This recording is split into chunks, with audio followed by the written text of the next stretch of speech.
আসসালামু আলাইকুম। আশা করছি দূরে এবং কাছে যে যেখান থেকেই আমার ভিডিও দেখেন ভালো আছেন, সুস্থ আছেন। আলহামদুলিল্লাহ আমরা বেশ ভালো আছি। তো নতুন ছোট্ট আরও একটি ভিডিও নিয়ে আসলাম আপনাদের জন্য। শুরু থেকে শেষ পর্যন্ত দেখবেন, আশা করছি ভালো লাগবে। শুরুতেই দেখিয়ে দিলাম কিছু চিংড়ি শুটকি আমি ভেজে নিচ্ছি এখানে। এগুলো দিয়ে আমি আসলে একটা ভর্তা তৈরি করব। তো দেখতে থাকেন ভর্তা কিভাবে আমি তৈরি করি। আর এইভাবে ভর্তা তৈরি করলে খেতে ভীষণ ভালো হয়। শুটকিগুলো প্রথমে একদম সুন্দর করে পরিষ্কার করে নিয়েছি, বেছে পরিষ্কার করে লাল লাল লাল করে ভেজে নিলাম শুকনো খোলায়। তবে শুটকি কিন্তু বেশ পরিষ্কার ছিল, অত বেশি একটা ময়লা আবর্জনা ছিল না। যাই হোক, এই তো শুটকিগুলো আমি লাল করে ভেজে নামিয়ে নিলাম। এখন আবার ঝেড়ে পরিষ্কার করে নিব। তারপরে এখানে আমি আগেই কিন্তু মরিচ আর রসুন পেঁয়াজ ভেজে রেখে দিয়েছিলাম। আর আমরা হলো আজকে দুপুরে খাবার খাবো কই মাছ ভাজা, সেই সাথে মরিচ বাটা আর শুটকি মাছের ভর্তা ঘন ডাল দিয়ে। তো এখানে আমি মাছগুলো কড়াইতে দিয়ে দিলাম, তারপরে আমি ভর্তাটা বেটে নেব। এই তো দেখতে পাচ্ছেন মরিচটা কিন্তু আমি বেটে ফেলেছি অলরেডি। মরিচ তুলে রাখলাম অর্ধেকটা, আর অর্ধেকটার ভিতরে আমি চিংড়ি শুটকি করে নিলাম। তো এইভাবে চিংড়ি শুটকি করলে কিন্তু ভর্তা করলে কিন্তু ভীষণ ভালোই হয়। সাথে 2-1টা কাঁচা পেঁয়াজ দিয়ে দিবেন, তাতে কিন্তু খেতে ভর্তা খুবই টেস্টি হয়। তো মাছগুলো আমি কিছুটা ভেজে আগেই তুলে রেখেছি, আর এখন এই কটা ভেজে নিলাম। তো আর কিন্তু আমি কিন্তু ডাল আগেই রান্না করে রেখে দিয়েছি। ডালের ভিতরে আমি হলো ডাঁটা দিয়েছিলাম, যেমন সজনে ডাঁটা দেয় সেই রকম কিন্তু ডাঁটাও দিয়ে খাওয়া যায়। তো আমি কিন্তু কিছু ডাঁটা দিয়ে ঘন ডাল রান্না করে নিয়েছি। আর এখানে আমার কিন্তু ভর্তা এবং মাছ ভাজা অলরেডি হয়ে গেছে। তো সামান্য কিছু রান্নাবান্না, সে কারণে কিন্তু একেবারেই দেরি হয়নি, অনেক তাড়াতাড়ি রান্না শেষ হয়ে গেছে। তো এখনও পর্যন্ত খাওয়ার সময় হয়নি, সে কারণে আমি রান্নাঘরেই একটু আপনাদেরকে দেখিয়ে দিলাম যে আজকের খাবারে আমাদের কি কি আছে। একেবারেই সিম্পল খাবার খাওয়া হয় আমাদের। মহামারী কিছুই আপনাদের সাথে আমি শেয়ার করতে পারি না। যাই হোক, খাওয়া দাওয়া করব, আপনাদের সাথে শেয়ার করতে পারবো না সেগুলো, কারণ কে কখন খায় এক টাইমে আমাদের আসলে খাওয়া হয় না।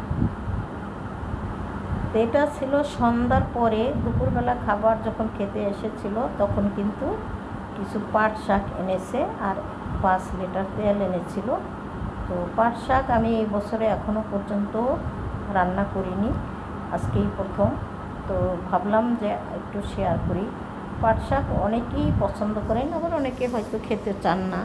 বিশেষ করে আমাদের দেশে কিন্তু পাট শাকটা একেবারেই খায় না। তবে আমরা যেহেতু ঢাকাতে থাকি, ঢাকার মানুষ হয়ে গেছি প্রায় অনেক বছর হয় ঢাকাতে আছি, তো পাট শাক খাওয়া শিখে গেছি আর কি। যাই হোক, আমি এখানে পাট শাকগুলো এইভাবে ছিঁড়ে নিব। তারপরে আমি কিন্তু ধুয়ে পরিষ্কার করে হালকা একটু কেটে নিব। ঝিরিঝিরি করা সম্ভব হয়নি, কারণ প্রচণ্ড গরম ছিল এবং ফ্যানের বাতাসের কারণে শাকগুলো একেবারেই কেমন যেন নেতিয়ে গেছিলো, মানে শুকিয়ে গেছিলো। সে কারণে আর তখন ছিঁড়া যায়নি। তো ভিজিয়ে রাখার পরে একটু সতেজ হওয়ার পরে আমি কিন্তু শাকগুলো একটু কেটে নিয়েছি। আর সেই সাথে অনেকগুলো রসুনের কোয়া ভিজে রেখেছিলাম, ছোট ছোট দেশি রসুন, সেগুলো আমি বেছে পরিষ্কার করে এখন একসাথে কিছু রসুন ফ্রিজে রেখে দেব, বেশ কতদিন খাওয়া যাবে। এই তো দেখতেই পাচ্ছেন। আর এখানে কিন্তু 5 লিটার তেল এনেছিল, সেগুলো আছে। আর এরই মাঝে আমি কিন্তু অফ ক্যামেরাতে পানিও ঢেলে নিয়েছি, যে পানি আমি সকাল সন্ধ্যা আসলে ফুটিয়ে খাই। তো রসুনগুলি কিন্তু বেশ, এখানে প্রায় আধা কেজির মতো রসুন আছে। এইগুলো চুলতে গেলে কিন্তু অনেকটাই সময় লেগে যায়। তো সে কারণে আমি অনেকগুলো রসুন এইভাবে প্রসেস করে রেখে দিই ফ্রিজে, তারপরে আমি আস্তে আস্তে এগুলো সময় মতো কাজে লাগাই। যাই হোক, এখানে দুপুরের ডাল রান্না করাটা আমি একটু গরম করে নিলাম। আর পানি যে সেকে নিয়েছিলাম সেই পানির পাতিলে আরেক পাতিল পানি ফুটতে দিয়েছি। আর এখানে দুপুরে খাওয়ার পরে প্লেট বাটিগুলো ধুয়ে রেখেছিলাম, একদম সুন্দরভাবে শুকিয়ে গিয়েছে।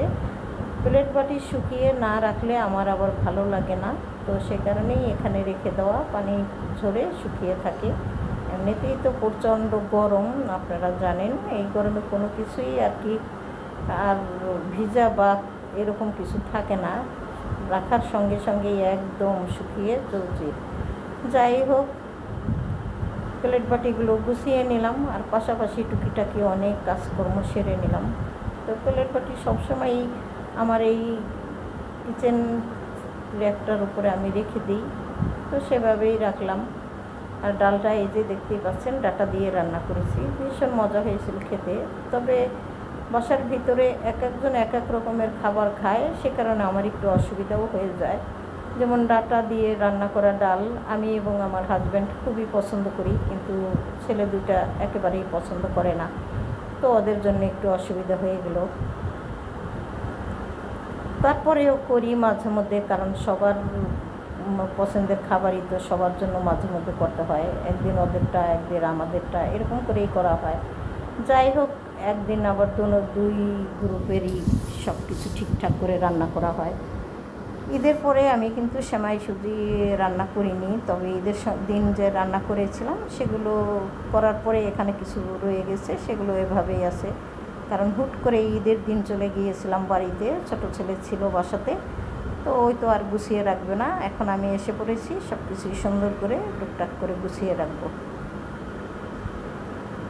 তো এই তো আমার কিন্তু মোটামুটি কাজ শেষ রাতের জন্য, সবাই রাতের বেলা এসে খাবে। আমি গুছিয়ে রাখলাম, ময়লাগুলো এখন ময়লার ঝুড়িতে রেখে দেব।